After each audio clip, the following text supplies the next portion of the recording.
가장 흔한 오해 중 하나는 쥐가 치즈를 좋아한다는 거예요. 오래전에 나타난 말인데 아마도 사람들이 음식을 저장하기 시작했을 때부터일 거예요. 쥐들이 인간의 집을 자주 방문했고 끊임없이 먹을 수 있는 음식을 찾고 있었죠. 사람들은 곡식을 유리병에 저장하곤 했어요. 또 고기는 높이 매달아 두었죠. 하지만 치즈는 선반에 올려두었기에 생쥐처럼 환영받지 못하는 식료품 저장소 방문객들에겐 쉬운 표적이 되었죠. 그래서 다른 것엔 닿을 수 없으니 그걸 먹은 거죠. 하지만 쥐는 분명 치즈보다는 초콜릿이나 다른 달콤한 걸 더 좋아할 거예요. 누굴 탓하겠어요? 사실 홍학이 춥지 않도록 물속에 한 발로 서 있다는 건 사실이 아니에요. 이건 그들에겐 그냥 노력을 덜 수 있는 간단한 방법이에요. 우리 인간이 한 발로 서 있는 건 피곤하죠? 하지만 홍학에겐 이들의 특이한 해부학적 구조를 고려했을 때 가장 안정적인 자세예요. 이 자세는 근육 힘이 전혀 필요 없는 자세거든요. 부드러워지는데요. 세상에 가장 널리 퍼져 있고 오래된 속설 중 하나는 타조가 겁먹을 때마다 머리를 땅에 숨긴다는 거예요. 오래전 연구원들은 타조가 자신의 큰 몸을 다른 모든 사람들이 볼 수 있다는 걸 인지하지 못하고 머리만 땅에 묻었기 때문에 별로 영리하지 않다고 생각했어요. 사실 타조는 소화를 촉진시키기 위해 모래와 조약돌을 삼키거나 둥지에 낳은 알을 뒤집을 때 그렇게 해요. 그리고 그럴 때도 심지어 엄밀히 말하면 머리를 땅에 묻는 게 아니라 땅 근처에 두는 거예요. 머리를 모래에 파묻고 있다면 가엾게도 숨을 쉴 수 없을 거예요. 타조를 겁에 질린 새라고 생각할 이유가 없어요. 다른 동물들처럼 위험이 닥쳐오면 그걸 감지하고 도망칠 거예요. 그리고 어떤 상황에서는 반격하고 스스로 방어할 거예요. 엄청 화난 앵그리버드겠네요. 흰 긴 수염고래가 삼킬 수 있는 가장 큰 건 뭐라고 생각하나요? 우린 지금까지 알려진 지구에서 살았던 것들 중 가장 큰 동물에 대해서 얘기하고 있어요. 이것은 무게 200톤에 30.5m까지 자랄 수 있어요. 심장은 자동차만큼 크고 혀는 평균 코끼리 무게만큼 나가요. 흰 긴 수염고래가 자동차, 사람들, 또 아마도 심지어 작은 배들을 삼키는 걸 상상하기 쉽죠? 다 틀렸어요. 실제로 삼킬 수 있는 가장 큰 것은 자몽이에요. 목은 작은 샐러드 접시만한 크기를 담을 수 있어요. 고래는 작은 물고기, 플랑크톤, 그리고 해양 갑각류를 먹고 살기 때문에 더 큰 목구멍이 필요 없어요. 근데 우린 어차피 흰 긴 수염 고래의 뱃속에 있는 집에서 살아남을 수 없을 거예요.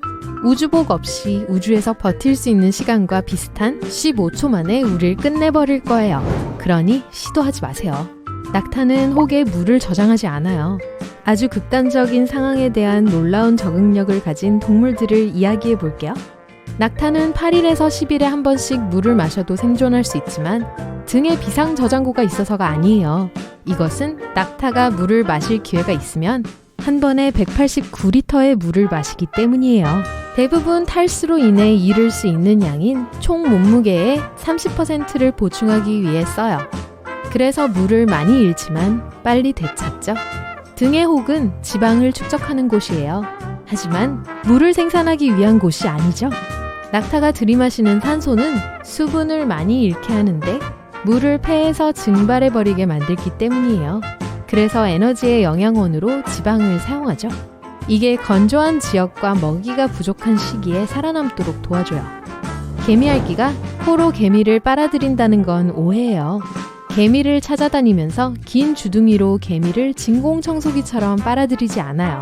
개미핥기는 아주 긴 혀를 갖고 있어요. 큰 개미핥기는 0.6m 길이의 혀를 갖고 있어요. 스파게티 한 가닥만한 모양이고 개미를 가두는 가시가 있는 뾰족한 갈고리와 끈적끈적한 침으로 덮여 있어요. 1분에 최대 160번, 즉 하루에 최대 2만 마리의 곤충을 먹을 수 있다는 뜻이죠. 발톱으로 개미탑을 열고 나머지 작업을 혀로 하죠. 이빨이 없어서 잡은 모든 곤충을 그냥 삼켜버려요. 영화는 공룡에 관한 한 여러분에게 잘못된 안도감을 심어주었을지도 몰라요. 아니요, 아주 꼼짝 안 하고 서 있는다고 여러분을 쫓는 경노한 티라노로부터 살아남을 수 없어요. 공룡의 왕이 시력이 안 좋다는 건 오해예요. 이 짐승은 오늘날의 맹금들보다 시력이 더 좋았을지도 몰라요. 오늘날의 독수리와 매처럼 동물들에게 존재하는 뛰어난 깊이 감각을 갖고 있었죠. 어떠한 기적으로 공룡의 왕이 여러분을 보지 못했거나 여러분이 가만히 서 있어서 작은 나무나 다른 물건으로 생각했다 해도 후각이 아주 뛰어나므로 더 나은 선택지는 뛰는 걸 거예요. 왜냐하면 티라노는 과학자들이 생각했던 것만큼 빠르지 않았거든요. 최대 시속 53.1km였죠. 이들의 해부학적 구조를 고려해 볼 때 시속 19.3km의 속도로 움직일 수 있었을 거예요. 그것보다 빠르면 뼈에 심각한 손상이 갈 거예요. 하지만 이것 때문에 동물의 세계를 지배하지 못하는 건 아니었어요. 왜냐하면 그보다 훨씬 느린 공룡들이 훨씬 많았거든요. 그래서 먹이 걱정은 할 필요가 없었죠. 또 다른 오해는 올빼미가 머리를 정확히 360도 돌릴 수 있다는 건데요. 머리 회전에는 한계가 있어요. 한 방향으로 270도죠. 좌우로 270도도 돌릴 수 있기 때문에 올빼미는 540도의 움직임 범위를 갖고 있어요. 걱정 마세요. 나비의 날개를 만졌다고 나비가 날 수 있는 능력을 잃진 않아요. 살 거예요. 그 반대일 거라는 속설에도 불구하고 말이죠. 나비의 날개에는 비늘이 있어요. 그걸 만지면 비늘이 빠질 수 있어요. 하지만 나쁜 건 아니에요. 왜냐하면 자연적으로도 떨어지거든요. 떨어질 수 있는 비늘 때문에 거미줄에 걸리거나 갇혔을 때 더 쉽게 탈출할 수 있어요. 다음 오해는 많은 영화, 책, TV 시리즈 시나리오에 영감을 주었지만 아니요, 늑대는 달을 보며 울부짖지 않아요. 보통 밤에 울부짖는 건 사실이지만 그건 그때가 제일 활동적인 시간이기 때문이에요. 또 울부짖으면서 위를 쳐다보는데 그게 소리 전달에 도움이 되기 때문이에요. 그렇게 해야 다른 늑대들이 11.3km 떨어져 있어도 들을 수 있어요. 그리고 애초에 늑대들은 서로 소통하기 위해 울부짖어요. 특정한 상황에 맞는 특정 소리를 내죠. 예를 들어 무리를 잃은 늑대가 집으로 가는 길을 찾도록 돕는 거죠. 다른 늑대들이 의사소통하는 중에 그냥 떠 있었던 거죠. 기린은 하루에 30분만 자도 된다. 또 다른 오해예요. 매일 4시간 반 정도 잠을 자요. 낮 동안 가장 활동적인 동물 종들에게 그리 드문 일은 아니에요. 연구에 따르면 기린은 한 번에 보통 11분 미만으로 누워 잔다는 게 드러났어요. 많은 사람들은 두더지가 장님인 줄 알죠? 이들은 사실 눈이 보이는 작은 굴을 파는 포유류예요. 단지 시력이 정말 형편없고 빛을 인식하는 데만 적응되어 있을 뿐이에요. 또 생맹이기도 하죠. 어두운 지하에서 먹이를 찾고 어둠 속을 헤쳐다닐 때 이 생물은 대부분 촉각과 후각에 의존해요. 두더지의 촉각은 예리한데 그래서 두더지는 근처에 있는 움직임의 진동을 느낄 수 있어요. 이게 위험을 피하거나 다음 먹이를 더 쉽게 찾을 수 있게 도와주죠. 예를 들어 노래기, 지렁이, 진해, 그리고 다른 무척추 동물이요. 냠! 땅을 파는 속도가 정말 빠르고 분당 몇 센티미터씩 파낼 수 있어요. 겨울에 동물들은 밖에 있기에 너무 추워서가 아니라 그 기간 동안 충분한 음식이 없기 때문에 겨울잠을 자요. 동물이 동면에 들면 심장박동수, 체온, 호흡, 그리고 다른 대사 활동들이 상당히 느려져요. 그런 식으로 에너지를 절약하죠. 다람쥐, 박쥐, 거북이, 뱀 모두 겨울 동안 동면하는데 더 활동적이고 더 많은 음식을 얻을 수 있는 계절을 위해 에너지를 절약할 수 있게 되죠. 전 곰도 그렇다고 말하고 싶지만 진정으로 겨울잠을 자지 않아요. 만약 겨울 동안에 곰이 자고 있다고 믿고 곰을 깨운다면 큰일이 날 수도 있어요. 느려지긴 해요. 곰들이 보다 긴 시간 잠을 잔다는 걸 의미하죠. 그럼에도 겨울 내내 잠을 자진 않아요. 그리고 자는 동안 쉽게 깰 수 있으니 조심하는 게 좋아요. 속설을 믿지 마세요. 집게벌레는 여러분 귀에 알을 낳지 않아요. 네, 집게벌레는 여러분 귀에 별로 관심이 없어요. 적어도 그곳에 들어가고 싶어할 증거는 없어요. 집게벌레는 나무 껍질 아래나 흙처럼 어둡고 습한 곳에서 시간을 보내는 걸 좋아해요. 그러니 여러분 귀는 안전해요. 여러분은 1000종이 넘는 동물들이 사는 넓은 자연보호구역에서 일해요. 밤에 모든 게 괜찮은지 보기 위해 지프를 타고 지역을 통과해요. 대부분의 동물들이 자고 있어요. 갑자기 원숭이들이 비명을 지르는 소리가 들려요. 원숭이들이 가지에서 가지로 뛰어다녀요. 한 무리의 말들이 숲에서 뛰쳐나와요. 말들도 불안해 보이네요. 많은 동물들이 우는 소리가 들려요. 뭔가 알 수 없는 이상한 일이 생겨서 보호구역 전체를 공포에 떨게 한 것 같아요. 밤하늘에 섬광이 비쳐요. 운석이고 여러분을 향해 따라오고 있어요. 차에 타서 페달을 밟고 가능한 멀리 운전해 가요. 운석이 바로 앞에 떨어져 여러분의 차를 옆으로 내던져요. 여러분은 기절해요. 떨어진 운석은 이상한 노란색 에너지를 방출해요. 여러분은 전복된 차 안에서 의식을 잃은 채 있어요. 모든 동물들은 진정이 됐어요. 그중 수천 마리들이 조용히 운석으로 접근해요. 그 에너지가 여러분과 주변에 있던 모든 동물들을 감싸요. 에너지가 더 많이 나올수록 우주 운석이 작아져요. 아침이 되자 운석은 공중으로 사라졌어요. 그게 동물들의 힘을 흡수해 여러분에게 전달했어요. 여러분은 여러 명에게 둘러싸여 차 근처의 풀밭에서 깨어나요. 보호구역 직원들과 검은색 정장을 입은 몇몇 남자들이에요. 그들은 땅속 분화구를 연구하고 여러분에게 무슨 일이 일어났는지 물어요. 운석에 대해 말하자 그들은 따라오라고 명령해요. 그중 한 명이 여러분의 어깨를 꽉 잡아요. 그게 싫어서 여러분은 탈출하고 싶어졌어요. 검은 옷을 입은 두 남자가 여러분을 붙잡고 있어요. 화가 나고 근육이 증가하는 게 느껴지고 피부가 털로 덮여요. 재빨리 그 남자들을 밀치고 포효해요. 손톱이 발톱으로 변했어요.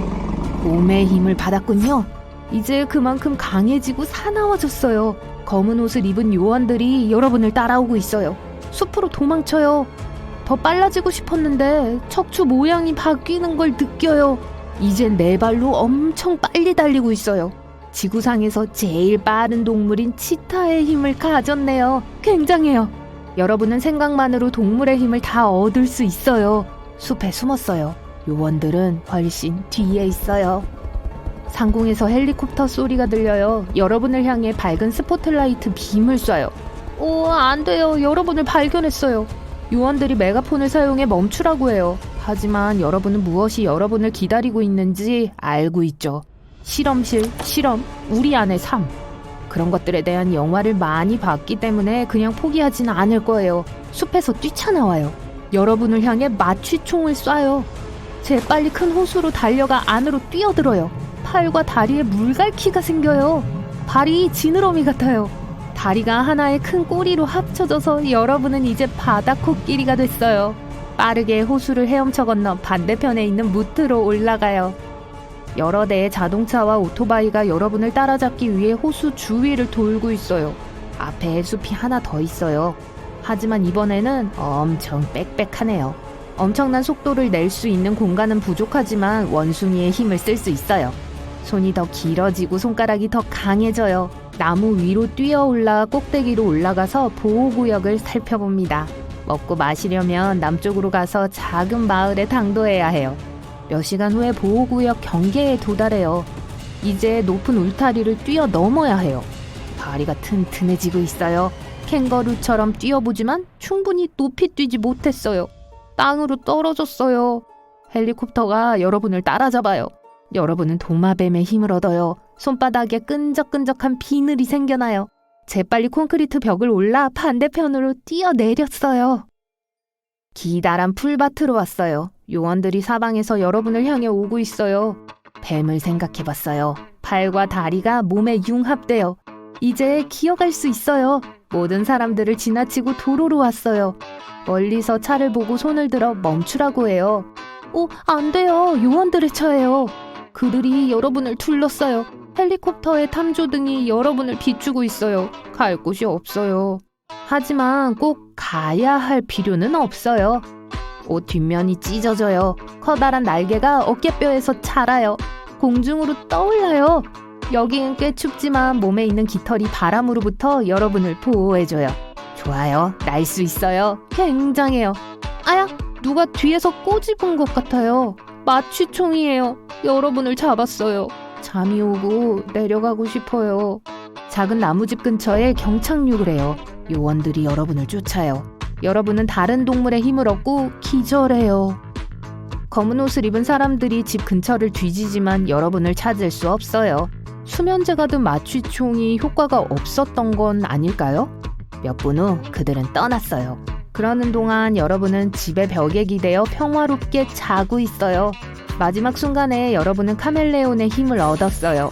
벽과 합쳐져서 보이지 않은 거죠. 몇 시간을 더 잤어요. 새벽이 밝아와요. 녹슨 차가 마당으로 들어와요. 거기서 노인과 개가 내려요. 개가 여러분에게 달려들어 얼굴을 핥기 시작해요. 노인은 자기 앞에 보이지 않는 사람이 있다는 걸 깨달아요. 여러분은 정신을 차리고 노인에게 무슨 일이 있었는지 말해요. 노인이 여러분에게 음식과 깨끗한 옷을 줘요. 여러분은 노인에게 감사를 표시하고 갑니다. 이제 가능한 한 빨리 이 나라를 떠나야 해요. 박쥐를 생각해요. 다리가 날개와 물갈퀴로 자라요. 송곳니가 생겨요. 아무것도 보지 않은 채 날아요. 시력은 나빠졌지만 청력은 환상적이에요. 반향 위치 측정이 가능하고 고주파로 초음파를 방출할 수 있어요. 멀리 어디선가 낯익은 사람의 비명소리가 들려요. 안 돼요. 그 노인이에요. 요원들이 노인을 공격했어요. 돌아서 곧장 집으로 날아가요. 한 요원이 여러분을 봐요. 겁에 질려 소리를 지르네요.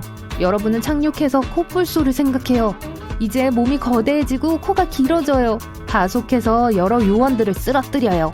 그러고 나서 그들의 차를 뒤집고 집으로 뛰어들어가 노인을 끌어내요. 이제 여러분은 말이 됐고 노인이 등에 올라탔고 그곳에서 멀리 가요. 산에 도착해요. 노인은 피곤해 보이지만 모험에 고마워해요. 여러분은 이게 어떻게 끝날지 몰라서 그 기쁨을 나눌 수가 없어요.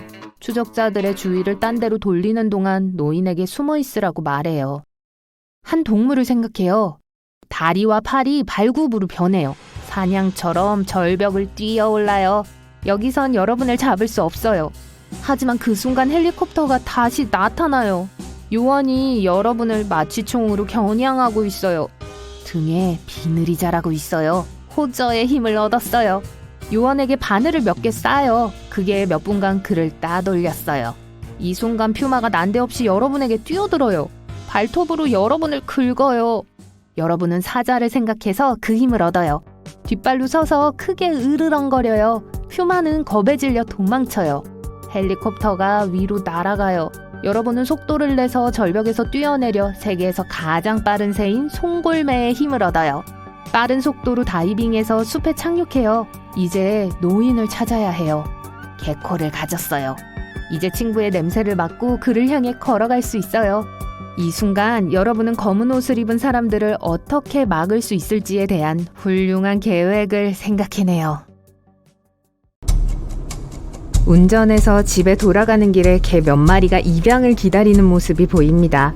귀여운 강아지 한 마리에게 따뜻한 집을 마련해주는 게 좋겠어 라는 생각이 들었죠. 차를 세웠는데 골리앗처럼 거대한 개가 보입니다. 귀끝이 뾰족하고 발이 크며 눈은 깊고 날카롭습니다. 늑대와 개가 섞인 동물이에요. 이는 야생에서 일어나기도 하고 가정에서도 흔히 볼 수 있습니다.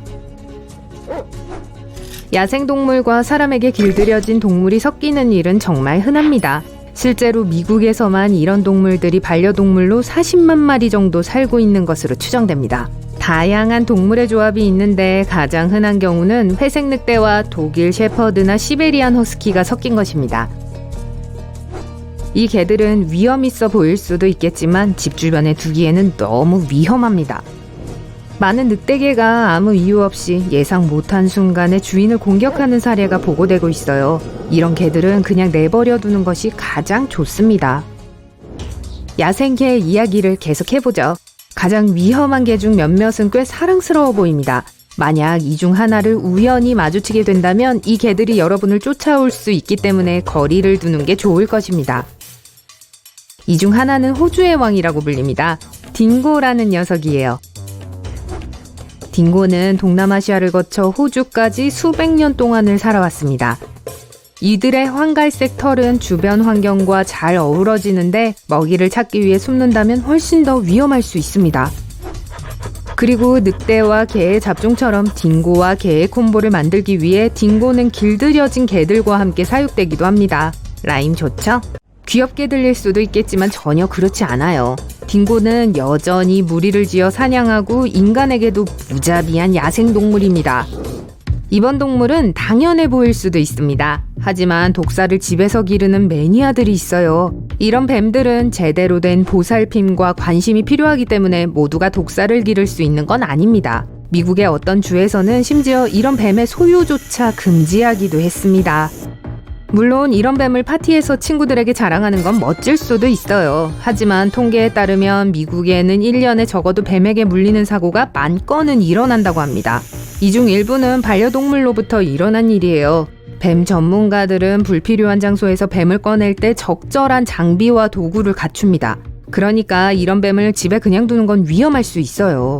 그리고 야생에는 독사가 아주 많이 살고 있으며 그중 몇몇은 멸종 위기에 처해 있습니다. 따라서 보호가 목적이 아니라면 이런 뱀을 집에 두어서는 안 됩니다. 이 동물을 처음 소개할 때 탐험가들은 이 동물이 오리, 비버의 잡종이자 고양이만한 수달이며 알을 낳는다고 묘사했어요. 뭐라고요? 과학자들은 오리너구리를 눈으로 직접 보기 전까지는 존재를 허구라고 일축했습니다. 귀여울 수도 있지만 이 동물에겐 사실 독이 있습니다. 물갈퀴가 달린 뒷발에 발 뒤꿈치에 며느리 발톱이 하나 있는데요. 위험에서 벗어나고 스스로를 지키기 위해 독을 사용할 수 있습니다. 이미 아시겠지만 독이 있는 오리너구리를 기르는 건 안전하지 않습니다. 아기처럼 귀여워 보이긴 하지만요. 오리너구리는 돌보기가 매우 어려우며 오리너구리가 수영을 하며 돌아다니려면 아주 넓은 부지가 필요합니다. 식단도 매우 까다롭고 건드리면 매우 공격적으로 행동할 수 있어요. 하지만 훌륭한 비밀 요원이 될 수도 있죠. 고양이를 입양하는 건 보통 큰 문제가 아닙니다. 서벌 고양이만 아니라면요. 이 야생 고양이는 평범한 집 고양이보다 더 크고 작은 표범처럼 보입니다. 네, 위풍당당해 보이고 이곳저곳 뛰어다니기를 좋아하죠. 그래도 집에 두는 건 별로 권장하지 않아요. 서벌 고양이는 집에서 소란을 일으키고 발톱으로 커튼과 소파를 마구 찢기도 합니다. 사람의 말은 거의 듣지 않고 함께 놀 때 아주 공격적이기도 해요. 매우 영리하며 올라가거나 탐험할 장소가 아주 많이 필요합니다. 또 야생동물처럼 행동하겠죠. 늘보 로리스는 하루 종일 안아주고 싶게 생겼습니다. 크고 볼록한 눈을 보면 너무 귀여워서 눈물이 날 것 같죠. 작은 손으로 나뭇가지를 잡는 모습은 모두를 미소 짓게 합니다. 늘보 로리스는 모든 것을 매우 천천히 합니다. 하지만 이 영장류에게는 어두운 비밀이 있습니다. 늘보 로리스는 멸종 위기에 처해 있고 기르는 것도 불법입니다. 정말 귀여워서 만지고 싶지만 동물이 극심한 스트레스를 받을 수 있어요. 또한 야행성이며 지나친 상호작용을 감당하지 못합니다. 그리고 이들에게 독이 있다는 걸 아신다면 그걸로 되겠죠? 늘보 로리스는 물어서 치명적인 독에 감염시킬 수 있는 유일한 영장류입니다. 적어도 도망치는 게 어렵지는 않겠네요. 코알라 역시 나무를 기어오르거나 먹는 것을 즐기는 동물입니다. 하지만 집에서 코알라를 기르는 건 전혀 바람직하지 않습니다. 코알라는 새끼에 대한 보호 본능이 아주 강하고 위협을 느낄 때는 매우 공격적입니다. 이들은 코알라 곰이라고 부르기도 하지만 곰과는 전혀 관련이 없습니다. 코알라는 유대류입니다. 캥거루와 원배처럼요. 그리고 캥거루처럼 코알라에게는 아기들이 자랄 수 있는 주머니가 있습니다. 그리고 영장류나 사람과 같이 나무를 잡고 올라갈 수 있는 손끝도 있죠. 이 동물을 길들이려는 노력은 성공하지 못할 겁니다. 또 이들이 인간과 살 수 없는 주된 이유는 먹이입니다. 코알라는 살아남기 위해 숲에서 자라는 특별한 유칼립투스 잎이 필요합니다. 즉, 코알라가 생활하기 위해서는 넓은 숲이 필요하다는 거죠. 날개가 달렸으며 손바닥만한 주머니 모양의 동물이라면 누굴까요? 아니요, 박쥐가 아니라 날다람쥐입니다. 사실 날다람쥐는 날개가 없기 때문에 진짜로 날지는 못해요. 박쥐는 여전히 날개가 달린 유일한 포유를 합니다. 이 유대목 동물은 손에서 뒷발목까지 두꺼운 피부층이 이어져 있는데 이게 바로 글라이더 역할을 해줍니다. 떨어지는 중에는 통통한 털복숭이 꼬리로 방향을 잡고요. 날다람쥐가 귀엽고 슈퍼히어로처럼 보일 수도 있겠지만 이 동물은 실내에서 사람들과 어울릴 수 없습니다. 이 동물은 본래 태어날 때부터 대가족과 지내는 동물입니다. 사람들이 날다람쥐를 반려동물로 키울 땐 보통 한두 마리씩 데리고 있죠. 그리고 날다람쥐는 올라가고 날아다닐 나무가 필요합니다. 또 야행성이기 때문에 밤새 활동하기 위해 하루 종일 잠을 잡니다. 인간과는 반대죠. 여러분이 올빼미가 아니라면요. 야행성 동물 얘기가 나왔으니 말인데요. 올빼미는 우리나 헛간에 가둬서는 안 되는 동물입니다. 우리 모두는 어렸을 때 부엉이가 창문으로 편지를 배달하는 상상을 해봤을 거예요. 하지만 그렇다고 올빼미가 반려동물로 기를 수 있는 마법의 동물이라는 뜻은 아닙니다. 우선 올빼미는 홀로 지내는 동물이고 다른 많은 새처럼 무리라는 개념을 이해하지 못합니다. 그렇기 때문에 올빼미는 매일 함께하거나 껴안는 것에 익숙하지 않습니다. 그리고 만약 올빼미를 실내에 두기로 했다면 가구는 잃는다고 생각해도 됩니다. 올빼미는 날아다니고 평소 하던 일을 할 공간이 필요합니다. 따라서 커튼, 베개, 책꽂이가 나만하지 않을 거예요. 그리고 올빼미는 야행성 동물로서 모든 사람이 잠든 밤에 가장 큰 파티를 여는 편입니다. 자, 고슴도치는 집에서 기르기에 완벽한 반려동물처럼 보일지도 모릅니다. 하지만 이들은 약간의 제한점이 있습니다. 작고 귀여운 동물이기는 하지만 심장이 약한 사람들에게 등에 뾰족한 가시는 이상적이지 않을 수도 있습니다. 잘못 다루거나 고슴도치가 자기 방어를 위해 귀여운 공 모양으로 몸을 말았을 때 많은 사고가 일어날 수 있어요. 고슴도치는 혼자 지내는 동물이기도 하죠. 다른 고슴도치나 자신이 위협적으로 여기는 어떤 것과도 함께 살지 않습니다. 그리고 대부분의 고독한 동물처럼 고슴도치는 야행성이고 늦은 밤에 나 홀로 산책을 좋아합니다. 고슴도치를 키우신다면 고슴도치가 매일 탐험할 수 있는 많은 공간을 확보해 주세요. 줄무늬 꼬리와 젓갈색의 이 솜털 공은 가장 안아주고 싶은 동물 중 하나입니다. 레서 판다의 귀여움을 뿌리칠 수 있는 사람이 과연 있을까요? 그리고 아니요, 대왕 판다와는 관련이 없습니다. 그래도 정말 귀엽죠. 그리고 환상을 깨고 싶지는 않지만 이 동물은 그냥 내버려 두는 것이 가장 좋습니다. 레서 판다는 동남아시아의 울창한 열대우림에 서식하며 길들이기가 불가능합니다. 그리고 고양이처럼 레서 판다는 날카로운 발톱으로 집의 인테리어를 다시 장식해 줄 겁니다. 예쁘진 않을 거예요. 그리고 위협을 느낄 때는 그 위험에서 벗어나기 위해 나쁜 냄새를 내뿜습니다. 아, 공감이 되네요. 비록 푹신한 귀를 보면 마음이 사르르 녹는다 해도 그냥 레서 판다가 자신답게 살 수 있도록 두는 게 가장 좋을 겁니다. 만약 어떤 이유로든 잠자고 있는 자이언트 판다를 깨워서 안아주려고 한다면 그건 나쁜 생각이라는 걸 기억하세요. 눈표범과 같은 겁없는 큰 고양이들도 야생에서 판다를 방해하지는 않습니다. 우리가 동물원에서 보는 판다는 그렇게 활동적이지 않을 수도 있지만 판다는 여전히 강력하게 물 수 있는 거대한 턱을 가지고 있어요. 판다의 큰 가짜 엄지손가락은 적을 단단히 잡을 수 있도록 해줍니다. 레오파드 바다 표범에 대한 가장 흔한 오해는 항상 웃고 있는 것처럼 보인다는 거예요.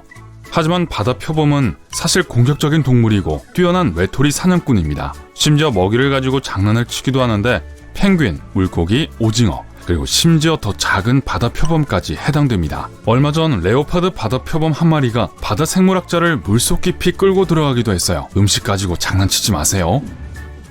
개미알기는 곤충, 감귤류 과일과 아보카도를 먹고 삽니다. 하지만 조심하세요. 이빨이 없고 시력도 나쁘고 청력도 나빠요. 할아버지처럼 들린다고요? 개미알기는 공격적이지 않고 사람들과 멀리 떨어져 있습니다. 하지만 인간이 자기 영역을 침범하면 사납게 변할 수 있고 싸우기도 해요. 뒷다리로 서서 꼬리로 균형을 잡으면서 제교를 다치게 할 정도로 강한 발톱으로 공격합니다. 랜드로버도요. 털복숭이 알카파는 착하게만 보일지 모르지만 여전히 스스로를 방어하는 방법을 가지고 있어요. 알파카는 3m까지 침을 뱉을 수 있습니다. 이 침이 눈에 들어가는 걸 원하는 분은 없을 거예요. 침에는 씹은 풀과 함께 위산이 포함되어 있거든요. 또한 입 뒤쪽에 있는 날카로운 이빨로 물 수도 있습니다. 그리고 알파카는 부드러운 발가락으로 상대에게 발길질을 하기도 합니다. 어린아이와 싸우는 정도의 피해겠지만 알파카를 화나게 하지 않는 게 최선이에요. 태즈메니아 대불이 심술궂은 성격으로 변하는 3가지 상황이 있습니다. 근처에 포식자가 있을 때, 짝을 두고 경쟁할 때, 그리고 먹이를 지키려고 할 때입니다. 벅스번이랑도 사이가 안 좋지만 그건 만화 얘기죠. 이 녀석들은 보통 곤충, 새, 개구리, 물고기를 먹고 삽니다. 그리고 사냥보다는 남긴 먹이를 청소하는 걸 더 좋아해요. 하지만 만약 여러분이 어떤 이유로든 그들의 영역을 침입한다면 물릴 수 있다는 사실을 명심하세요. 그들의 이빨은 뼈를 부숴서 먹을 수 있을 만큼 튼튼합니다. 코끼리는 매우 영리해서 다른 코끼리의 감정을 이해합니다. 그리고 심지어 서로를 돕기도 해요. 또한 자기를 화나게 한 사람들에게 복수를 하기도 합니다. 가끔 길을 막고 자신에게 못되게 굴었던 사람들의 마을의 모습을 드러내죠. 수컷 코끼리는 암컷과 싸울 때 특히 공격적입니다. 그 거대한 발을 조심하세요. 코끼리 발은 정말로 큰 손상을 입힐 수 있습니다. 코임도 세요.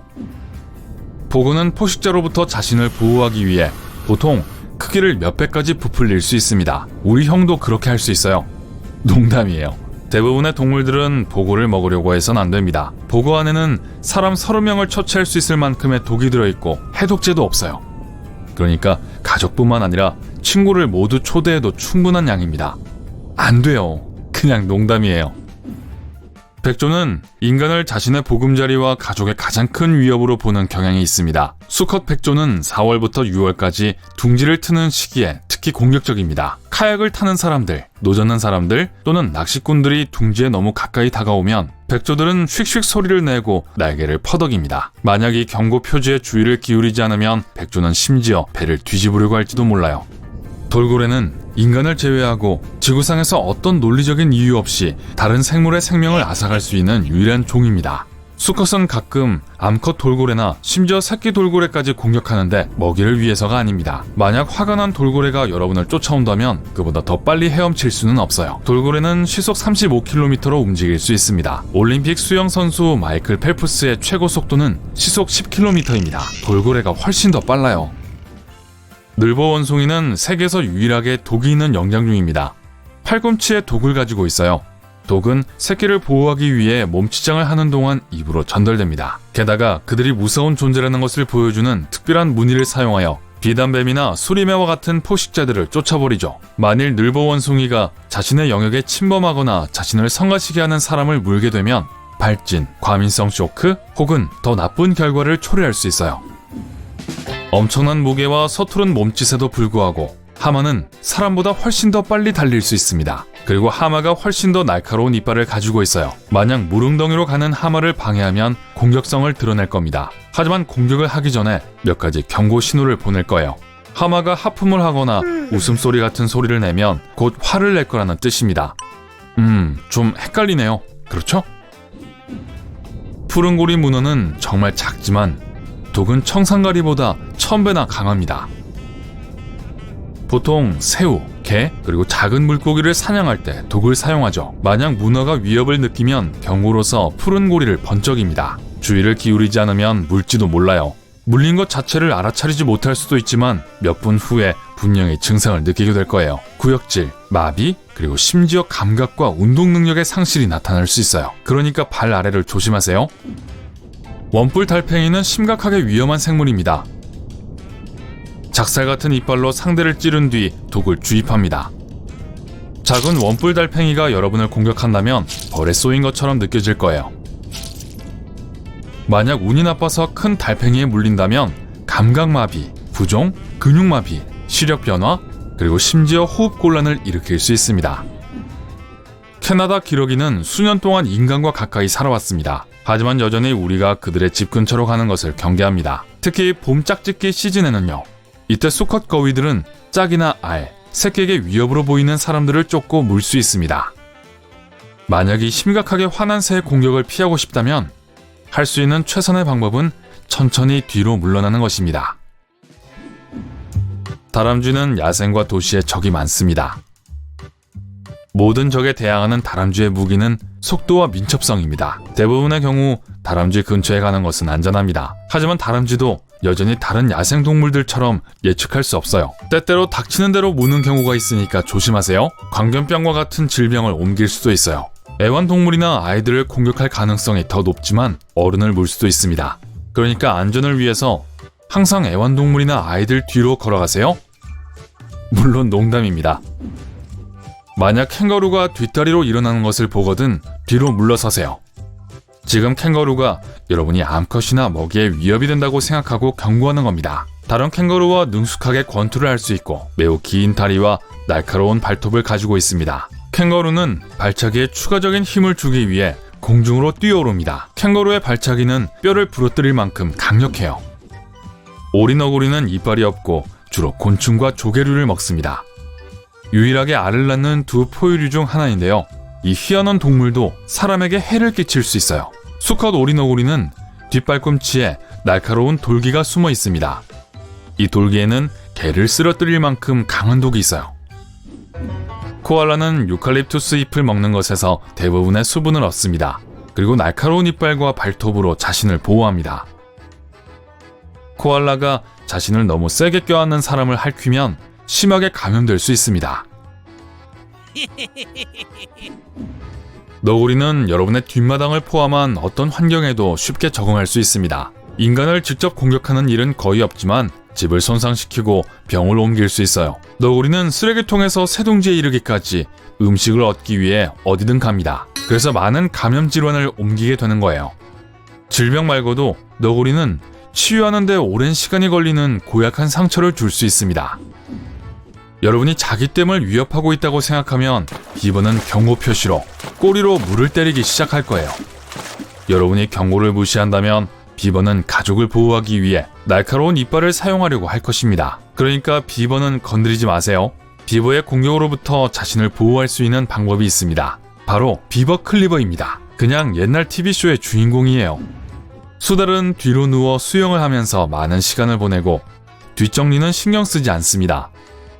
물고기 조각을 남기기 때문에 질병을 옮기는 곤충들을 유인하게 되죠.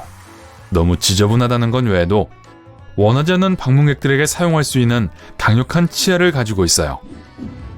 화식조는 지구상에서 가장 위험한 새입니다. 한 마리의 무게가 성인만큼 나갈 수 있고 길고 강력한 다리와 날카로운 발톱을 가지고 있습니다. 시속 48km로 여러분을 쫓아올 수 있어요. 하지만 다행히도 화식조는 싸움을 피하려고 노력합니다. 화식조의 공격 대상이 되고 싶지 않다면 안전한 거리를 유지하고 자극하지 마세요. 알겠죠? 좋아요. 쉬, 뛰어요. 진짜로요. 밖은 안전하지 않아요. 검지 호랑이가 돌아다니고 있어요. 조심하는 게 좋을 거예요. 뭐 하세요? 빼꼼히 보지 마세요. 좋아요. 살짝만 보세요. 이게 어떻게 가능하냐고요? 그건 당연히 여러분이 가상현실에 있기 때문이죠. 이 멋있지만 매우 위험해 보이는 근 고양이들은 지난 빙하기 동안엔 살아있었어요. 만약 이들이 갑자기 여러분 집 앞에 나타난다면요. 똑똑, 검지 호랑이가 여러분이 쿠키를 사주길 기다리고 있어요. 이 거대하게 생긴 물고기는 실러캔스는 3억 년 이상 된 혈통 출신이죠. 1938년에 살아있는 실러캔스가 다시 발견되기 전까지 우린 이들이 멸종되었다고 생각했어요. 그 이래 이들은 아프리카의 동쪽 해안과 인도네시아의 술라웨시 해역을 배회하고 있었어요. 이런, 수영하러 갔다가 이 친구 한 마리를 직접 만나고 싶진 않은데요. 턱에는 2개의 뇌관절이 있는데 그건 입이 엄청 많이 벌어진다는 뜻이에요. 이건 큰 먹이를 먹기 위해서죠. 저처럼요? 좋지 않네요. 그리고 엄청 커요. 여러분만큼 키가 크고 몸무게가 보통 사람만큼 나가는 물고기를 상상해보세요. 날지 못하는 새 타카해는 1898년에 사라졌다고 여겨졌어요. 아주 귀엽고 작고 색이 다양하죠. 보통 우리 무릎보다 크지 않아요. 하지만 이걸 상상해보세요. 머치슨 산에 하이킹하러 갔는데 주변을 둘러보다가 멸종된 줄 알았던 새를 발견해요. 근데 거기서 이들이 아주 행복하게 살아서 쉬고 있는 거예요. 멸종 선언된 지 불과 50년 만에 타카해의 전체 서식지가 발견되었어요. 잘했어. 작은 새들아. 노래하는 게 들어본 적 있나요? 라일드는 심심하거나 배고플 때 가끔 노래를 부르는데 이 녀석들은 진짜 공연꾼들이에요. 뉴기니 싱잉도 50년 만에 처음으로 야생에서 최근에 다시 발견됐어요. 그렇지만 처음부터 완전 멸종된 적은 없어요. 뉴기니 사람들이 개들이 안전하도록 지켰죠. 하지만 야생에선 아주 희귀해서 만나보기 힘들어요. 봐요. 저기 한 마리 있네요. 유명한 높은 음조의 노래 때문에 뉴기니 싱잉독이라고 불려요. 가끔 함께 노래 부르기도 하죠. 모두 함께 울부짖는 개 합창단 같은 거죠. 제가 샤워할 때 부르는 것보다 더 잘할걸요? 이 지역에서 멀지 않은 곳에 박쥐가 있지만 이 녀석들은 좀 달라요. 보면 귀가 거대해요. 그래서 뉴기니 큰귀 박쥐라고 불리나 보네요. 이름 좋네요. 이 종은 이들 중 한 마리가 우연히 박쥐덫에 걸렸을 때 다시 발견되었어요. 그 전까지 우리와 숨바꼭질 놀이를 한 것 같네요. 왜냐하면 1890년까진 사라진 줄 알았거든요. 서식지 감소로 인해 여전히 위험한 상태에 놓여 있어요. 오랫동안 멸종된 줄 알았던 종의 화석을 발견했다고 상상해 봅시다. 하지만 2년 후 말했던 그 종의 살아있는 전체 그룹이 발견된 거예요. 자, 바로 이게 1977년 마요르칸 미드와이프 두꺼비에게 일어난 일이에요. 갈색의 피부 반점을 만들어내는 어두운 갈색을 띠고 있어요. 그것 말곤 그냥 눈이 부리부리한 작은 두꺼비예요. 살아있는 두꺼비 무리는 마요르카 섬에서 화석이 있는 곳 근처에서 발견되었어요. 남아있는 수는 별로 안 돼요. 사실 500마리 정도로 지금 현재 이들이 취약한 상태에 있다고 국제자연보전연맹이 선언했어요. 거북이 좋았어요? 이 거대한 아름다움을 보면 그렇게 될걸요? 페르난디아 섬 갈라파고스 거북이라고 해요. 1906년 이후론 보이지 않았다가 2019년 2월 17일 드디어 이 아름다운 생물들 중 하나를 볼 수 있었어요. 아마도 지금 몇몇 친구가 함께 있을 거예요. 하지만 또 자신을 드러내는 걸 허락하지 않네요. 우린 약간의 발자국과 냄새로 이들이 존재한다는 걸 알고 있을 뿐이에요. 또 다른 개구리와 함께 뿔 달린 유대목 개구리가 있어요. 에콰도르 좀 더 구체적으로 말하자면 초코숲에 있어요. 이렇게 불리는 이유는 눈 바로 위에 뚜렷한 뿔이 있기 때문이죠. 캥거루가 새끼를 데리고 다니는데 쓰는 주머니 아시죠? 암컷 뿔 달린 유대목 개구리도 그런 게 있어요. 대신 등에 있죠. 그래서 일종의 배낭 역할을 해요. 거기서 배알을 발달시키고 나올 준비가 되면 완전한 아기 개구리로 부화해요. 올챙이로 시작하는 보통 개구리와는 다르죠. 한 마리 더 별빛의 밤개구리 또는 할리퀸 두꺼비가 있어요. 검고 온통 흰 반점으로 뒤덮여 있죠. 30년 동안이나 사라졌다가 지난 2019년에 발견됐어요. 이걸 엄청 큰 보디가드 또는 정확히는 수상경원이라고 생각해 보세요. 오, 화면에 아주 큰 두꺼비가 있네요. 뭐 아루후아코 사람들에겐 두꺼비가 바로 그런 존재예요. 물의 수호자죠. 또 그들만이 부르는 이름도 있는데 구나라고 해요. 치즈 이름 같죠? 과학자들이 이들을 다시 발견했을 때 작은 생명체 30마리였는데 애초엔 한 마리만 기대했었어요. 정말 기분 좋은 소식이죠. 여기 호랑이가 있어요. 비록 전형적인 호랑이처럼 보이진 않지만요. 태즈메니아 호랑이라고 불리고 1936년 이후로 사라진 것처럼 보였는데 그러다 난데없이 5년 전인 2016년에 사람들이 이것을 야생에서 보기 시작했어요. 호랑이보다는 개나 여우를 더 많이 닮았어요. 주둥이를 잘 보세요. 아니면 둘 다 닮았나요? 그러다가 다른 몇 마리도 나타나기 시작했죠. 만약 눈앞에서 보고 있는 것 같은데 잘 모르겠다면 등에 줄무늬가 있는지 확인해 보세요. 분명 야생에 존재하지만 여전히 국제자연보전연맹엔 멸종으로 분리되어 있어요. 좋아요. 영화 장면에서 바로 나온 듯한 말을 상상해 보세요. 작고 아름다운 털에 아주 말을 잘 듣죠? 작지만 조랑말은 아니에요. 카스피안 말이에요. 이들에겐 흥미로운 뒷배경 이야기가 있어요. 이들은 1957년 귀족과 결혼한 루이스 레일린에 의해 발견되었어요. 이란 테헤란으로 이주한 후 그녀는 그곳에서 말들이 말을 잘 듣지 않는 게 마음에 들지 않아 직접 문제를 해결하기로 했죠. 그녀는 몇 사람을 데리고 카스피의 산으로 갔고 거기서 이 작고 아름다운 말 3마리를 발견하게 되었죠. 전해지는 얘긴 그래요. 다음은 뜻밖의 장소에서 발견된 주머니쥐예요. 어딘지 맞춰보세요. 3가지 중에 고를 수 있어요. 스키 리조트에 숨었다, 호주 아웃백에 있다, 또는 누군가의 아파트 욕실에 있다. 무엇을 선택하겠어요? 3초 드릴게요. 정답은 스키 리조트예요. 네, 이 주머니쥐는 꼬마 주머니쥐라고 불리고 호주에서 왔어요. 지금까지 이 작은 주머니쥐는 3개의 다른 개체군이 서식하는데 1966년까진 멸종된 걸로 여겨졌어요. 개체수가 100마리도 안 돼서 국제자연보호연맹에선 심각한 멸종 위기에 처한 걸로 분류했어요. 또 호주에는 쇠올빼미 앵무새도 있어요. 조류 관찰자에게 엄청난 즐거움이죠. 아주 아름다우면서도 신비로운 이 작은 친구들은 매우 외딴 지역에 살아요. 아마도 1979년에 다시 발견된 이후 이 새들이 출현한 건 겨우 손에 꼽힐 정도예요. 그만큼 희귀하죠. 피그미 안경 원숭이를 본 적 있나요? 저도 없어요. 2008년에 3마리를 발견했어요. 과학자들은 이들의 동선을 다시는 놓치고 싶지 않았기에 조그만 목걸이를 선물해줬죠.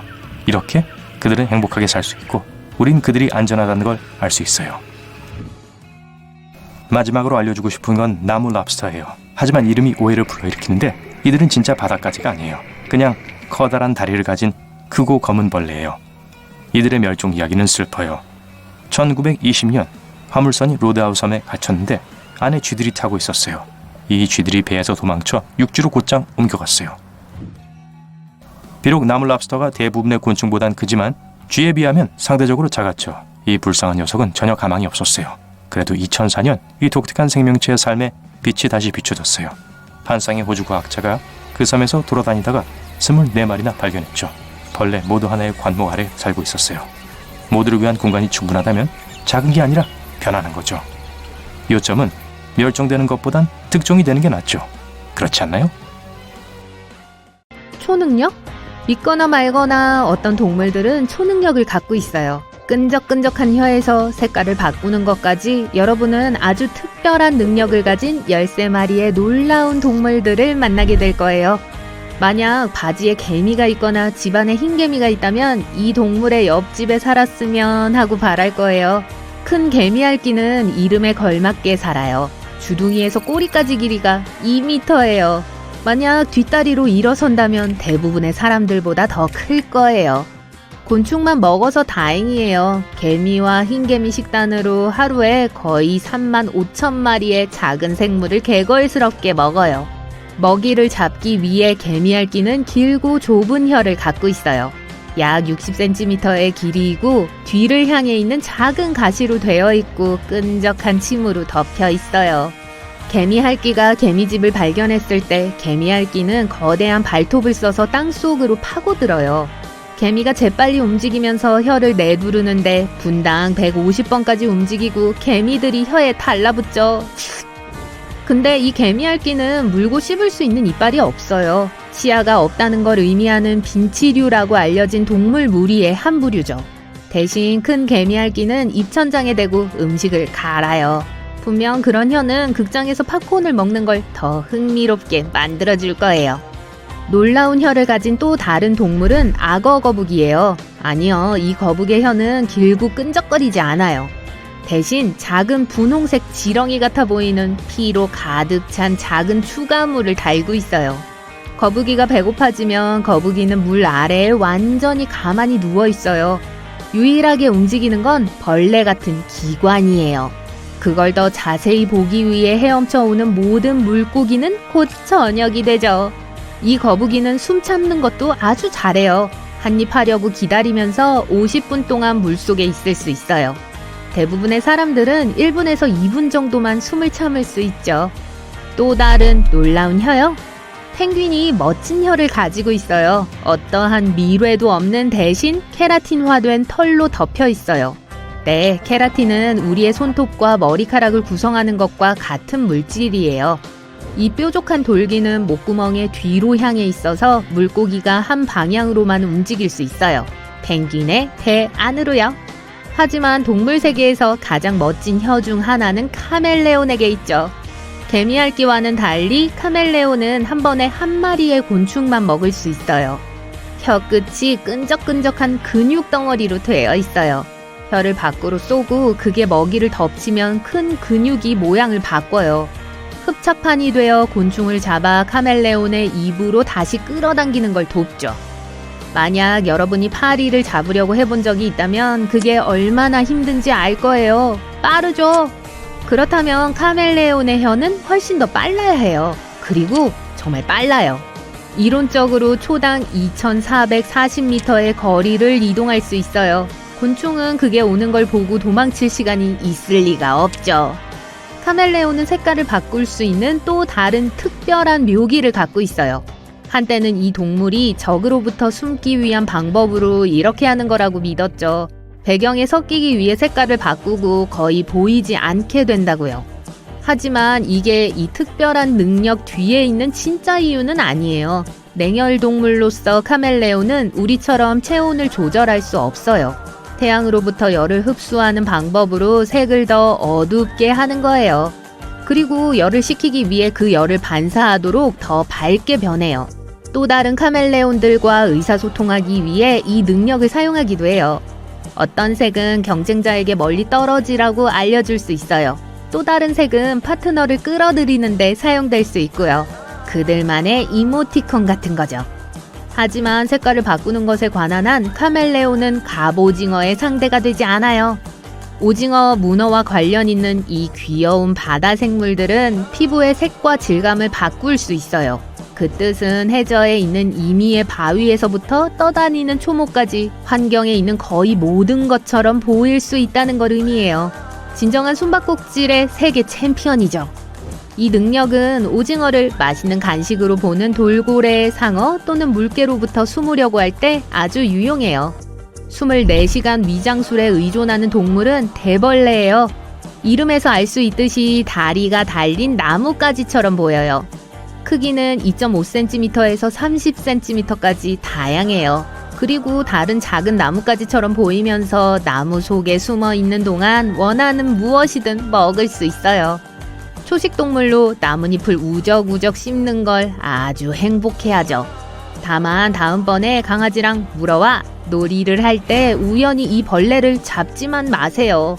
그런데 정반대의 행동을 하는 동물들도 있어요. 시간이 지나면서 그들은 포식자들에게 잠재적인 위험을 경고하는 방법으로 실제로 눈에 띄게 진화했어요.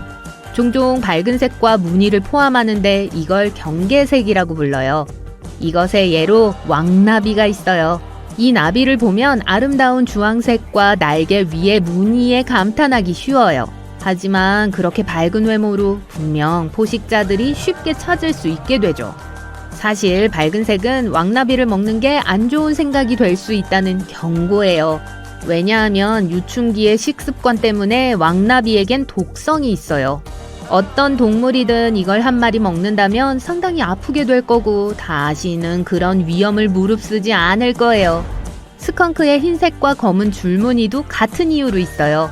스컹크를 건드리면 끔찍한 놀라운 일을 겪게 될 거라는 걸 다른 동물들에게 알려주는 거죠. 스컹크 뒤쪽에 티올이라고 불리는 해로운 스프레이를 내뿜을 수 있는 2개의 분비선이 있어요. 썩은 달걀 냄새가 나죠. 이 동물은 실제로 스프레이를 조준할 수 있고 강력한 방어를 할 수 있어요. 또 6번 연속으로 뿌릴 수도 있어요. 그 후 분비샘에서 그 멋진 향수인 오뜨 스컹크를 더 많이 발달시키는 동안 10에서 14일 동안 무방비 상태가 될 거예요. 그리고 한번 뿌려지면 냄새를 지우기가 어려워요. 샤워를 해도요. 그러니까 야생에서 스컹크를 보면 혼자 있게 해줄 충분한 공간을 주도록 하세요. 스컹크처럼 호저도 내버려둬야 할 3만 가지의 좋은 이유가 있어요.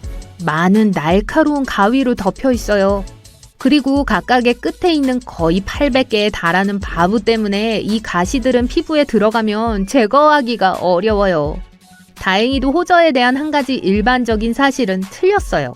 공중에서 가시를 쏠 수 없어요. 직접 닿지 않는 한 가시를 쏘지 않아요. 심지어 물속에도 방어를 위한 특별한 힘을 가진 동물들이 있어요. 이 전기 뱀장어는 매우 충격적인 능력을 갖고 있어요. 이미 그게 뭔지 짐작했을 거예요. 몸 안의 콘센트의 전압보다 높은 800볼트의 강력한 전하를 방출할 수 있는 장기를 갖고 있어요. 이 생물은 이걸로 작은 동물들을 기절시키거나 적을 제압하기 위해 사용해요. 또한 다른 장어들에게 모스 코드의 형태를 보내 의사소통하기 위해 전기 펄스를 만들 수 있어요. 사수어는 전하를 띠는 대신 다음 저녁을 잡기 위해 침을 사용해요. 이걸 처음 보게 되면 여러분은 이 물고기가 전혀 특별하지 않다고 생각할 거예요. 여느 물고기처럼 보이거든요. 하지만 잠깐만요. 진짜로 초능력을 갖고 있어요. 사수어는 곤충을 먹고 살아요. 하지만 곤충들은 물속에서 살지 않죠. 그래서 사수어는 먹기가 어려워지고요. 그러면 이 작은 생물은 뭘 할까요? 입에 특별한 디자인과 훌륭한 시력의 의지에 강력한 물줄기를 뱉어내요. 이게 아무 낌새를 못 느낀 곤충을 넘어뜨리죠. 먹이가 물에 빠지면 사수어가 덮쳐요. 이 물줄기는 아주 정확해서 1.5m 떨어진 곤충도 맞출 수 있어요. 비슷하지만 훨씬 더 역겨운 능력을 가진 생물은 뿔도마뱀이에요.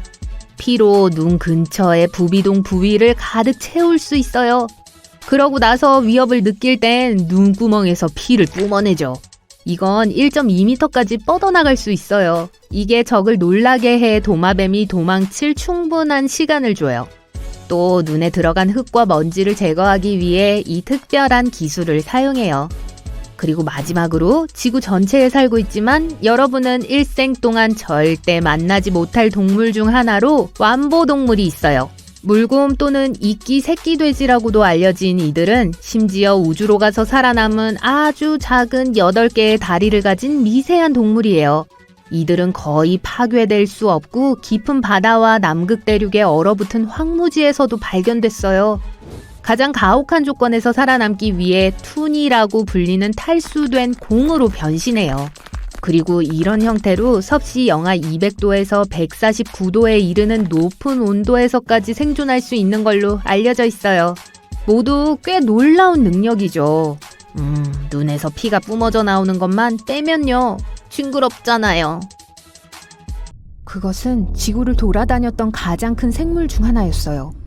일반 스쿨버스보다 길었고 코끼리 10마리를 다 합친 것보다 더 무거울 수 있었죠. 하지만 어디서 살았을까요?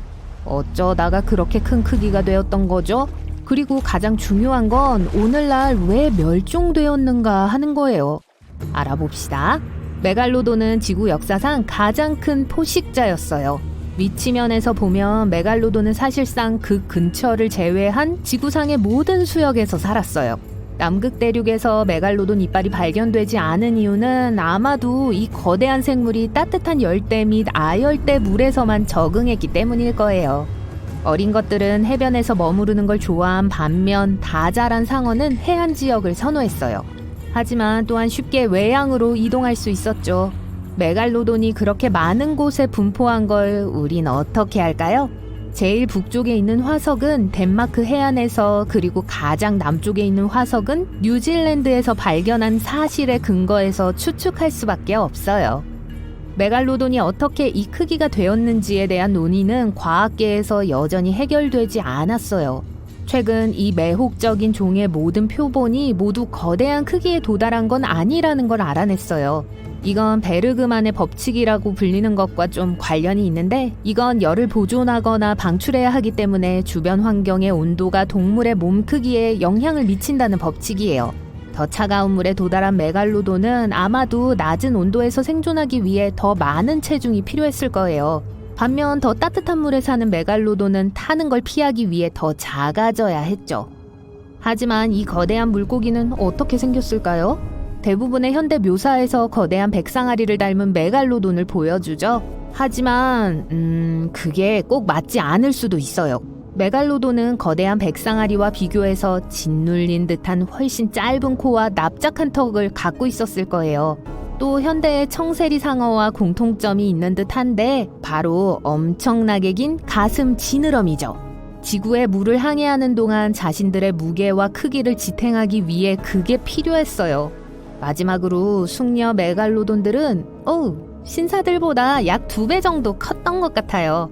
자손에 대해 말하자면 작은 메갈로돈조차도 코에서 꼬리까지 최소 2m로 거대했어요. 그걸 어떻게 하냐고요?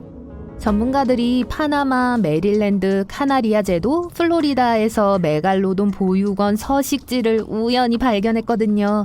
심지어 버려진 기적 윗더미도 엄청났어요. 농담이에요.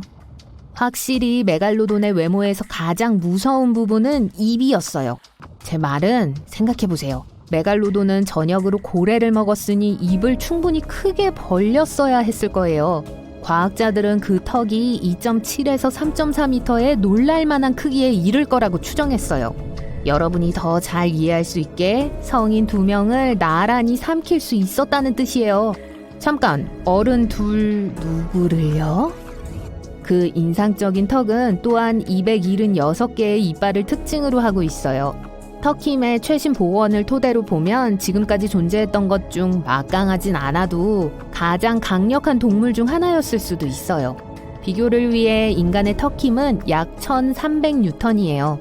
오늘날의 백상아리는 18,000뉴턴 이상의 힘으로 물어 뜯을 수 있는 걸로 추정돼요. 메갈로돈은 그것보다 108,514에서 182,201뉴턴으로 최대 10배 이상 강한 턱힘으로 모든 기록에서 1위를 차지해요. 기본적으로 힘들이지 않고 차를 구길 수 있죠. 이빨 또한 꽤 놀라웠어요. 상어와 비슷하게 메갈로돈은 부러지거나 마모된 이빨을 빠르게 교체했어요. 4개에서 5개의 이빨이 줄줄이 있어서 기본적으로 약 48시간 안에 손상되거나 빠진 이빨을 다시 자라게 하는 컨베이어 벨트 같았어요. 그 뜻은 성인 메갈로돈 한 마리가 일생 동안 수천 개의 이빨을 길렀을 거라는 걸 의미하죠.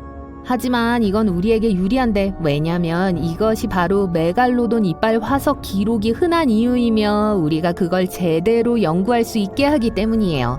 인상적인 체격을 유지하기 위해 메갈로돈은 하루에 약 1134kg의 음식을 먹어야 했어요. 이해가 안 되시죠? 생존하기 위해서 하루에 소 1.25마리가 필요하단 뜻이에요. 그건 여러분이 매일 참치캔 3,300개를 먹어야 하는 것과 같아요. 제가 메갈로돈이란 단어를 많이 썼는데 그게 어디서 유래한 건지 말씀드렸나요? 그리스어로 번역하면 거대한 이빨을 의미해요. 영리한 그리스인들. 하지만 이 거대한 상어의 온전한 학명은 조금 더 복잡해요. 카르카로클레스 메갈로돈. 하지만 이 거대한 포식자들이 진짜로 멸종했을까요? 우린 그렇게 믿는 경향이 있지만 잠시 솔직해져 봅시다. 우린 바다의 깊이보다 화성 표면에 대해 더 많이 알아요. 바다의 15%만 탐험했죠. 저 깊은 곳에 뭐가 있을지 누가 알겠어요? 고대 포식자? 마리아나 해구는 지구에서 가장 깊은 해양 해구예요. 가장 깊은 부분인 챌린저 해협은 아주 깊어서 에베레스트 산 전체를 이 해협에 담글 수 있어요. 그러고도 수면에서 1.6km 이상 떨어져 있을 거예요. 엄청 깊죠. 만약 메갈로돈 한두 마리가 만날 장소가 필요했다면 엄청 은밀한 장소일 거예요. 하지만 마리아나 해구는 지내기에 특별히 안락한 곳은 아니에요. 춥고 완전한 어둠에 둘러싸여 있거든요. 이곳의 기온은 1년 내내 2도 정도예요. 게다가 압력은 해수면보다 1000배 더 강해요. 만약 메갈로돈이 이 안에 숨어 있다면 치아와 뼈가 그리 좋아 보이지 않을 수도 있다고 생각하는 게 무방할 것 같네요. 여기 마리아나 해구의 강력한 압력 때문에 단백질과 칼슘은 녹아 산산조각 나기 시작해요. 그래서 예를 들어 우리가 발견한 가장 깊은 곳에 사는 물고기인 하달 스네일피쉬는 뼈 대신 유연한 연골을 특징으로 진화했어요. 여기서 살아남기 위해 메갈로돈은 또한 완전한 어둠 속에서 항해하는 법을 배워야 해요. 그 뜻은 생물 발광을 하거나 대왕 오징어처럼 거대한 눈을 키우게 진화했을 거라는 걸 의미해요. 영화 대본으로는 흥미롭고 좋을 것 같이 들릴지 모르겠지만 대부분의 과학자들은 그게 가능하지 않을 거라고 봐요. 왜일까요? 대부분 메갈로돈의 크기 때문이라고 말해요. 메갈로돈이 즐겨 먹는 대부분의 음식은 깊고 깊은 바다가 아닌 얕은 바다 지역에 살아요. 전문가들은 만약 이 동물이 진짜로 여전히 바다를 배회하고 있었다면 우리가 모를 리가 없다고 믿어요. 가끔 저녁상에 올라올 필요가 있겠죠. 그쵸? 이들의 먹이 또한 메갈로돈이 더 이상 존재하지 않는 가장 유력한 원인이기도 해요. 일부 전문가들은 메갈로돈이 수온이 떨어져서 멸종되었다고 믿는 반면 대부분의 과학자들은 바뀌어가는 먹이 사슬의 역학에 더 큰 책임이 있을 수도 있다고 해요. 왜냐하면 어느 순간 주요 식량원인 수염고래가 점점 줄어들었거든요. 그리고 동시에 작은 포식성 상어, 백상아리, 고래와 같은 자연 경쟁자들의 수가 증가했어요. 메갈로돈은 우리보다 훨씬 더 오래 이 행성에 살았고 그땐 우리가 아직 존재하지도 않았을 때예요. 우리 현대인들보다 거의 70배 더 오래, 약 2천만 년 동안 살았어요. 호모사피엔스는 약 30만 년 전에 나타났어요. 메갈로돈은 무적의 크기 덕분에 그렇게 오랫동안 살아남을 수 있었어요. 제 말은 당시 바다에 있는 거의 모든 걸 먹을 수 있었거든요. 우리는 이 둘을 선사시대 생물이라고 생각할 수 있지만 메갈로돈과 공룡은 지구에 공존한 적이 없어요. 공룡들은 아마도 약 6,600만 년 전에 멸종했을 거예요.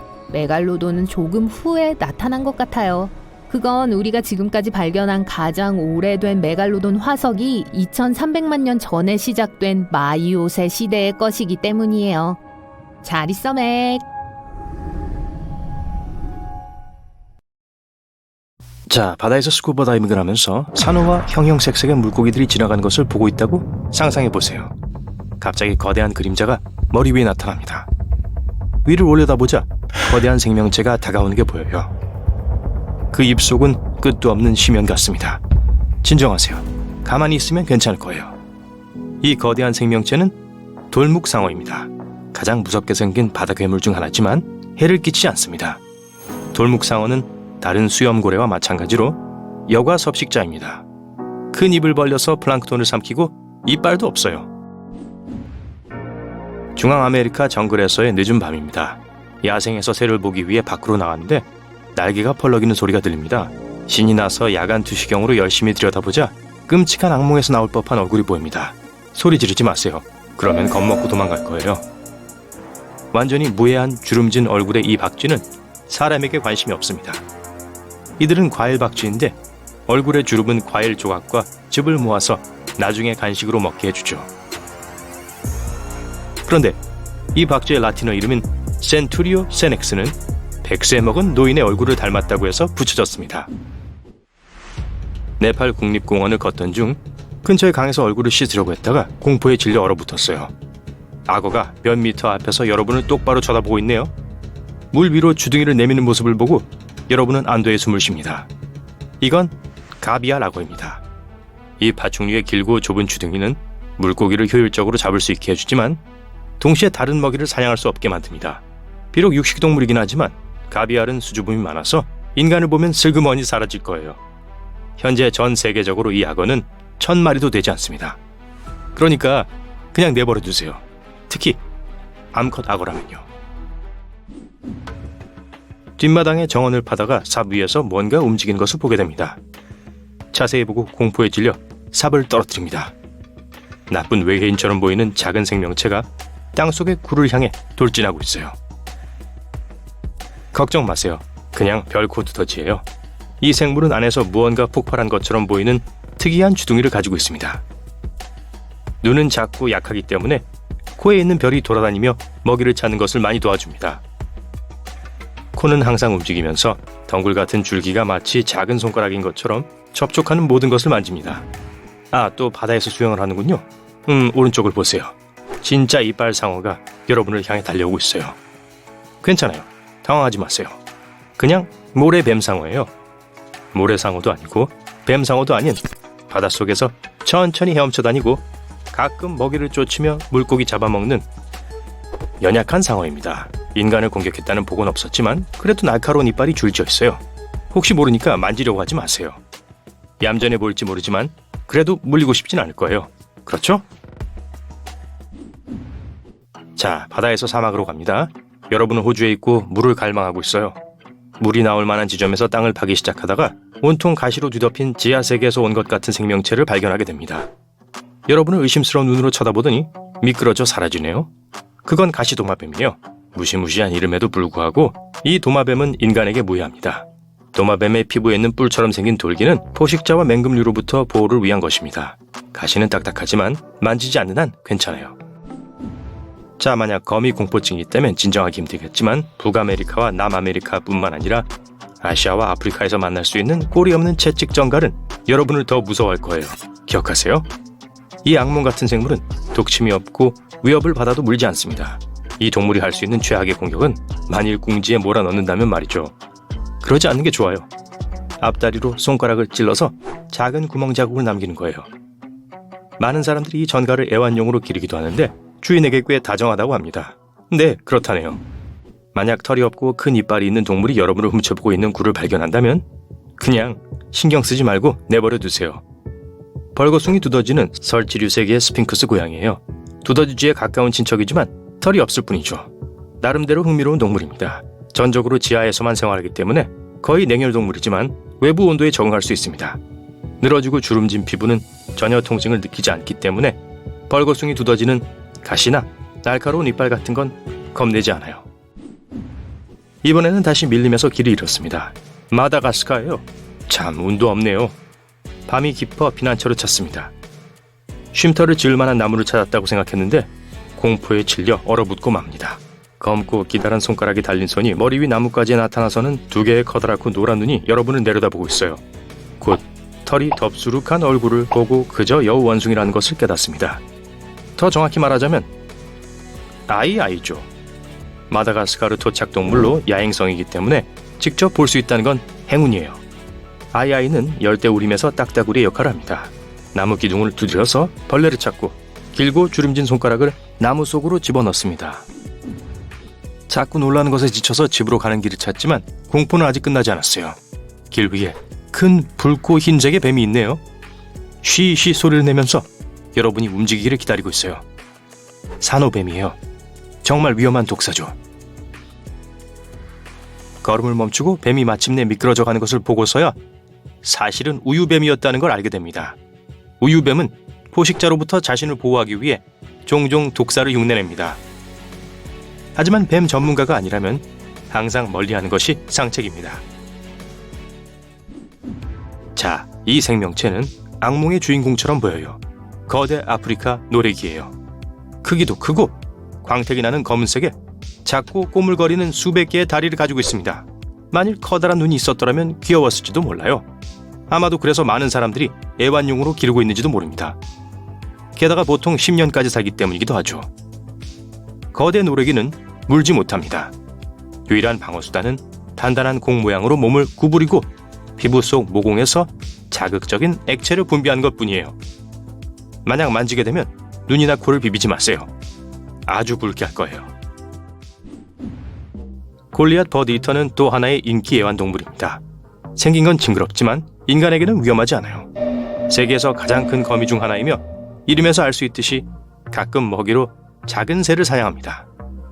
하지만 새는 규칙적인 식단에 포함되지 않아요. 이 거미는 벌레와 양서류를 선호합니다. 하지만 겁을 주지 않도록 하세요. 여전히 자기 방어수단으로 물거나 가시 같은 털을 쏠 수 있어요. 물리면 말벌에 쏘인 것과 비슷하고 털은 피부에 심한 자극을 줄 수 있습니다. 하지만 대부분 이 온순한 거대 거미는 수줍음이 많아서 사람을 보면 기어서 도망갈 거예요. 오, 이런 또 다른 뱀이 다가오네요. 아주 빨라요. 뒤돌아서 뛰어가려고 하다가 거대한 8개의 다리를 가진 거미가 뱀의 길을 가로막고 뛰어드는 것을 보게 됩니다. 이건 또 다른 종류의 거미인데 생긴 게 뱀보다 더 무시무시해요. 바로 낙타거미예요. 거미도 전갈도 아닌 이 동물은 별도의 과에 속합니다. 많은 도시괴담의 주인공이 되기도 했지만 실제로는 독이 전혀 없어요. 물론 물 수도 있고 그 힘이 상당히 강하지만 인간에게 무는 것 이외에는 별로 해를 끼치지 못합니다. 낙타거미는 모래 속에 숨고 굴을 파고 무방비 상태의 도마뱀, 무척추동물, 그리고 심지어 뱀까지 덮칩니다. 그리고 이제 쥐며느리를 상상해보세요. 별로 예쁜 벌레는 아니지만 작으니까 괜찮아요. 하지만 만약 10배나 더 크다면 어떨까요?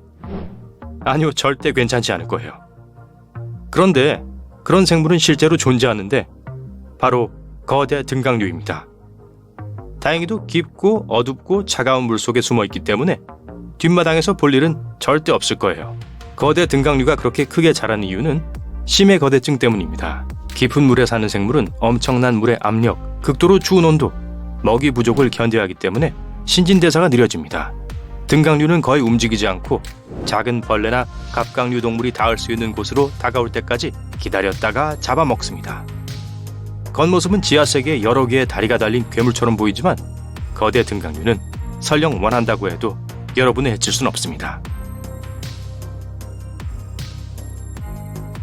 그냥 쓰다듬어 주세요.